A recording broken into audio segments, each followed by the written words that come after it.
And with us is one of the greatest film critics who's ever lived, gave Beer League a thumbs up. Please welcome Chicago's own Richard Roeper. Richard, welcome to the Artie Lange Show. What's up, Artie? They did. They made a sham of it, a mockery, a ShamWow mockery, if you will. That's right, from Bananas. From Bananas. Can't slip a Woody Allen reference by us. Hey, what do you think about this now? Don't you think it's too many movies, man? Nine films. Well, here's the thing, Artie. With 9 Best Picture nominees, you only have to get about 18% of the vote, and you could win Best Picture. All right. Like the Republican primary, you know? Right. Remember back when they had Herman Cain, Michelle Bachmann, some guy from Utah? Exactly. From Utah. So, it really, the whole idea is if there's 9 or 10 Best Picture nominees, more people will have seen the films. But I think it just makes it more difficult, and you can kind of figure out which movies barely got under the radar anyway. Yeah. Like, okay, Beast of the Southern Wilds, you're nominated. Congratulations. Yeah, what is that? What was that? Is that one with the little girl? Yeah. Okay. Well, she was adorable. I guess it always helps the Oscars to have an adorable little girl, but we know how horribly that can go. Just look at Tatum O'Neal. Well, here's the thing. Yeah, well, that's true. Here's the thing I say about, when you get these nominees who are like 8 years old, 9 years old. Right. Acting is really hard, and I really respect great actors. But on the other hand, if a 9-year-old can get nominated for an Academy Award, don't you think those actors who have done like 20 years of method training in the Strasbourg school and everything go? Right. I mean, you'll never see a 9-year-old hit 315 for the Yankees. Oh, no, it's like when a retarded kid gets a job at McDonald's. It makes the regular high schooler really, it doesn't make him feel like it. Right, exactly. I don't know. I mean, listen, the Seth MacFarlane thing, as a comedian, I just love how these so-called worldly people, so-called cosmopolitan people are offended by some of those jokes. Are they really offended by them, or they don't think they're funny? I mean, were you honestly offended by any of those jokes? I mean, well, yeah, exactly, Artie. And it's like, if you can't offend an audience of wealthy, famous, good-looking, talented people, right, who can you offend? Exactly. Some of these sourpusses, like, I can't believe he's peeing on our carpet. Get over yourselves. You won life's lottery. Exactly. There's humor about it. And I thought his opening bit was great because he got to kind of have his cake and eat it too, because he did the skits he would have done, and right, the Shatner thing. And after that, no matter who the host is, you just turn into a traffic cop because they got to go through 24 categories. So you get your 10 minutes, and now within 30 seconds, with the Twitter and everything, people are like, Seth MacFarlane should be kicked out of show business. It's the worst Oscar host ever. And it's like, nobody, you can't win being the host of the Oscars. No, well, I mean, unless you're such an insider like Billy Crystal was. By the time he started hosting, he was already a movie star. And Johnny Carson in the old days was just as cool as it gets, and no one's really messing with him. But, Seth MacFarlane did manage to do something that's cool to pull off in comedy. He gave himself a reason to make fun of himself, which within the bit he wrote. So, in other words, he could get away with everything because he said, "Look, I'm with you guys. I'm making fun of myself." So, you know how to do that, Artie. Like, get ahead of it, right? Right. Just get out in front.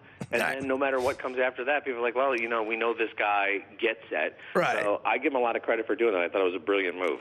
Yeah, I mean, some of the stuff was, crazy and edgy, but, I mean, you're offending. I love when, people like Jack Nicholson are offended by something. You're talking about a guy who's, he's been doing lines of coke off his maid's ass for the last 30 years. I mean, come on. He was the guy in the 70s that said to Roman Polanski, pick any room. Well, I know. These are like Hollywood. You're offending the guys who defend the guy who had sex with a 13-year-old in a hot tub. I can't see. So I thought overall, as a comic, I'd give Seth MacFarlane a thumbs up. But and it seemed like he was killing. But in every paper, the New York Times, I read the news, everybody was saying, offensive and not that great, and that doesn't make any sense to me. How about in the actual categories? Any surprises? Tarantino winning Best Screenplay. I thought that was a pretty big surprise. Yeah, me too. I think he's a great writer. If you look at the last 20 years, starting with True Romance, Reservoir Dogs, Pulp Fiction, all the way up to Django Unchained, Tarantino's screenplays are brilliant. I mean, he's a great, natural, unique voice. And I do give the Academy credit for voting him as, Best Screenplay, because they obviously were not intimidated by the controversy surrounding that screenplay. Right. So I thought that was a pretty cool moment. I also thought it was pretty cool that Christoph Waltz won for Django Unchained because he's great in that movie. I thought for sure it was either going to be Tommy Lee Jones or Robert De Niro. American royalty, iconic actors, big movies that weren't controversial. So I thought Christoph Waltz is. I call him the Euro walk-in because everything he does is like, no matter what movie he's in, he just does this great spin on every line reading. Yeah, he's a great actor. It would have been great to see a Robert De Niro speech at the Oscars. It would have been really cool to see that. The Ben Affleck thing, and Chris, I'll let you get to this in a second, but I just want to make one more point. The Ben Affleck speech, here's the problem I had with it. I thought it was touching and everything, and I'm happy for the guy because I've actually met him briefly, and he seems like a really nice guy.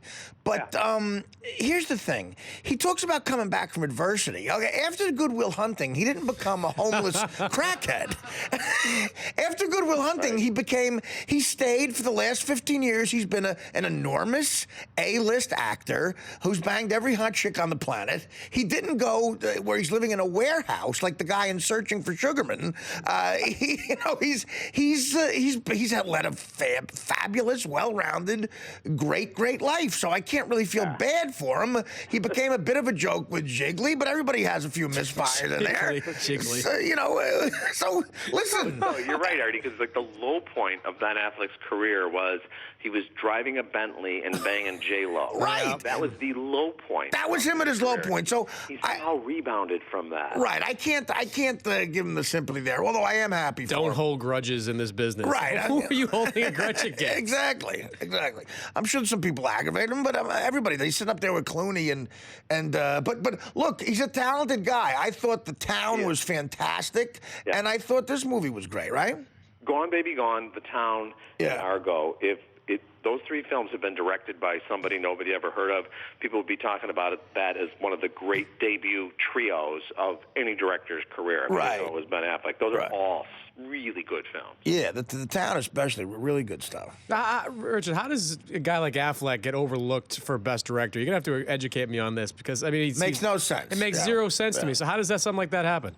Well, what happens is, when they do the nominations, everybody nominates in their own field. So editors nominate editors, makeup artists nominate makeup artists, directors nominate directors. And the only thing I can figure is, once you're in the Academy, you're in for life. So guys who directed Chitty Chitty Bang Bang are still in the Academy. And the only thing I can figure is maybe there was a little bit of resentment there, like, this kid, he's had too much in life. So that's the only possible explanation. Once you get to the Oscars, then the entire Academy votes. So you got like 5,700 members. So in a weird way, it almost worked in Argo's favor because ever since he didn't get nominated for Best Director, it's won everything because I think everybody felt like, let's make up for that snub. Yeah, that's a good point. People said, now we feel sorry for him. Now all of a sudden you're making it an underdog, even though it's got people like Clooney and Affleck behind it. Is that embarrassing for the Oscars, though, to have something like that happen? It is. It was only the third time in history, I believe, that the winner for Best Picture did not have a nominee for Best Director. That's great. It is amazing. great. Amazing, yeah. Driving Miss Daisy was one, too, right? Yeah, which is one of the worst Oscar-winning movies of all time. Yeah, I got to tell you, Bradley Cooper got what I call Patrick Ewing to bring a sport into this because, Patrick Ewing, if he didn't run into Michael Jordan, would have won an NBA title. Sure. But Bradley Cooper, I got to tell you, man, and this is hard for an ugly comic to admit that a good-looking guy is actually like a funny, talented, charismatic comic actor and just flat-out good actor. I thought what Bradley Cooper did in that, and a lot of this has to go with David O. Russell. What a brilliant job he did in that movie. Bradley Cooper's fantastic in that part. You really believe he's nuts, but not just regular nuts. You believe, and this is the sports reference, you believe he's Philadelphia Eagles fan nuts.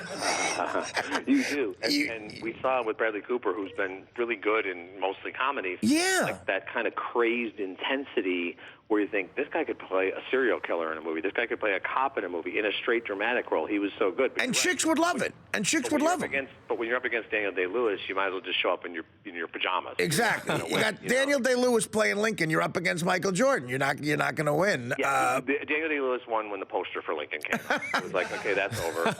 Right, but I got to say, though, Bradley Cooper, God, that was impressive. You believe he's Philadelphia Eagle fan crazy, which is such a special kind of crazy. And I didn't realize he's actually actually from Philly, so that helps. Yeah. But all those people, you believe the woman, Catherine Lawrence? Yeah. You believe she was Philadelphia fan crazy? You believe? They did a great job with that. You know, the good luck rituals, the jerseys, you know, the brawls before the game starts.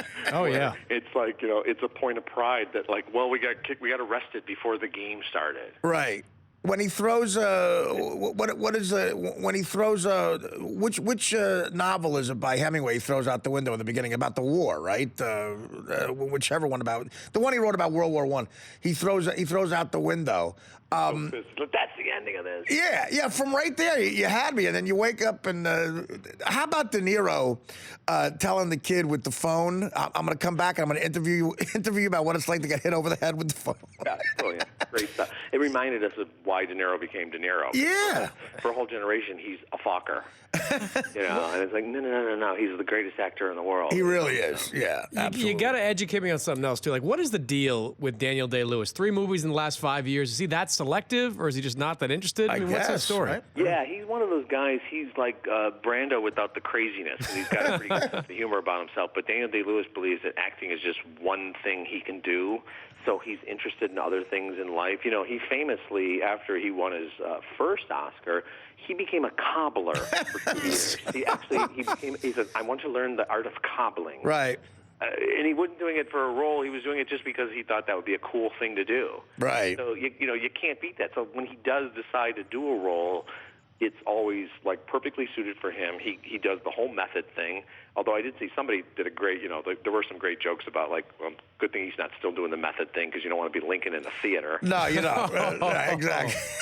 And again, as a comic, the joke of the actor getting to Lincoln's head is John Wilkes Booth. I mean, maybe it's not the right place to do it, but that's a funny joke. I don't care what anybody says. It is a funny joke. What are we going to say, too soon from the Lincoln assassination? Yeah. I mean, and he even covered it by saying that. I think what he did, I liked what MacFarlane did. You know, by the way, For Whom the Bell Tolls, that's the, my crack staff just told me that Farewell to Arms. Oh, no, Farewell to Arms? Yeah. Farewell to Arms. Yeah. Farewell to Arms was the book. Here's the other thing. We had off last week, and I don't know if you heard, Oprah Winfrey spoke for DirecTV, and everyone's thinking way more positive.